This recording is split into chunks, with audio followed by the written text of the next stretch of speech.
జనవరి మాసం 2026 సంవత్సరంలో కుంభరాశి వారికి మాస ఫలితం ఎలా ఉంటుందో తెలియజేస్తున్నాను, జాగ్రత్తగా వినండి.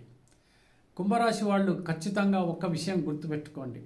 రాహు మీ రాశిలో ఉన్నాడు కాబట్టి ఏమవుతుందంటే తొందరపాటు, ఉద్రేకం, టెంపర్మెంట్ ఎక్కువగా ఉండటం ఇవన్నీ కూడా జరిగేటువంటి లక్షణాలు ఉంటాయి. కాబట్టి ఎంత నెమ్మదిగా మీరు వ్యవహరిస్తే అంత మంచిది, ఎంత ప్రశాంతంగా ఉండగలిగితే అంత మంచిది. ఎట్టి పరిస్థితుల్లోనూ ధర్మబద్ధంగా మీరు ప్రవర్తించినట్టయితే తప్పకుండా ఆ శనైశ్వరుడు సర్వదా మీ వెంబడి ఉండి మీకు అనేక రకాలైనటువంటి సుఖశాంతులు కలిగజేస్తాడు. ఇకపోతే మీరు ఖచ్చితంగా ప్రతిరోజు కూడా ఆ పరమాత్ముని అంటే శ్రీ వెంకటేశ్వర స్వామిని, మహాలక్ష్మిని పూజిస్తూ హనుమాన్ చాలీసా మాత్రం తూచ తప్పకుండా పఠించండి, లేదా ఎట్టి పరిస్థితుల్లో వినండి చాలు అట్లీస్ట్. ఇకపోతే దూర ప్రయాణాలు చేస్తున్నప్పుడు మాత్రం కొంచెం జాగ్రత్తగా ఉండడానికి చూసుకోండి. గాయాలు తగలకుండా చూసుకోవాలి. విందు వినోదాల్లో, శుభకార్యాల్లో పాల్గొన్నప్పుడు మాత్రం మితంగా మాట్లాడండి. అహం పనికిరాదు. అమితంగా ఎక్కువగా మాట్లాడితే అవమానాలు పాలు కావచ్చు. ఇకపోతే ప్రొఫెషన్ రంగంలో ఉన్నటువంటి ఏమాత్రం అధర్మ బుద్ధిన మీరు ప్రవర్తించినట్టయితే ఖచ్చితంగా దెబ్బతింటారు.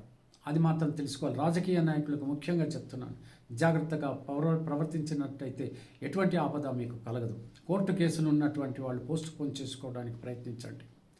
ఎంతవరకు వీలైతే అంతవరకు నిజాన్ని మాట్లాడండి, ధర్మంగా ప్రవర్తించండి. అప్పుడే మీకు అనేక రకాలైనటువంటి లాభాలు చేకూరుతాయి. ఇకపోతే వివాహాలు కానటువంటి వాళ్ళు సత్వరం మీ వివాహాల కోసం ప్రయత్నాలు ప్రారంభించండి.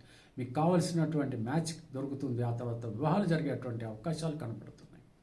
అందులో ఏమాత్రం సందేహం లేదు. ఇక వ్యాపార రంగంలో ఉన్నటువంటి వాళ్ళు ఖచ్చితంగా మీ పార్ట్నర్స్ని మాత్రం బాగుండాలి వాళ్ళు అని మాత్రం మీరు అనుకుంటే మీకు లాభాలు వస్తాయి. లాభాలు ఎవరికైనా మీ పార్ట్నర్స్కి అన్యాయం చేయాలి అనుకుంటే మాత్రం మీరు అన్యాయం అయిపోతారు. ఈ విషయం మాత్రం మీరు గుర్తుపెట్టుకోవాలి.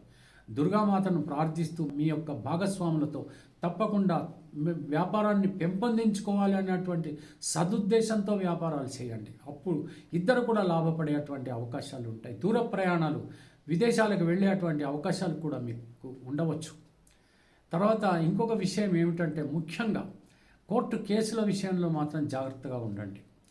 ముఖ్యంగా క్రిమినల్ కేసుల విషయంలో చెప్తున్నాను.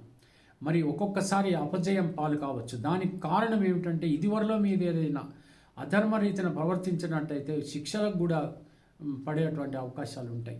చాలా జాగ్రత్తగా వ్యవహరించాల్సి వస్తుంది. ఇకపోతే మరో విషయం ఏమిటంటే కొత్తగా ఉద్యోగాలు ప్రారంభిస్తున్నటువంటి అంటే ఉద్యోగాల కోసం ప్రయత్నిస్తున్నటువంటి వాళ్ళు మాత్రం చాలా కఠినంగా ప్రిపేర్ అవ్వాలి. ఖచ్చితంగా మీరు ధైర్యంగా మీ ఇంటర్వ్యూకి వెళ్ళాలి, పాస్ అవుతారు. విజయాలు ఖచ్చితంగా దొరుకుతాయి. మీకు ఉద్యోగాలు కూడా దొరికేటువంటి అవకాశాలు కనపడుతున్నాయి. విదేశాల్లో కూడా ఉద్యోగాలకు ప్రయత్నించండి. అర్హత ఉంటే తప్పకుండా మీకు లభించవచ్చు. ఈ రకంగా సాగేటువంటి ఈ మాసం అంతా కూడా ధర్మరీతిని మాత్రమే మీరు సాగించండి.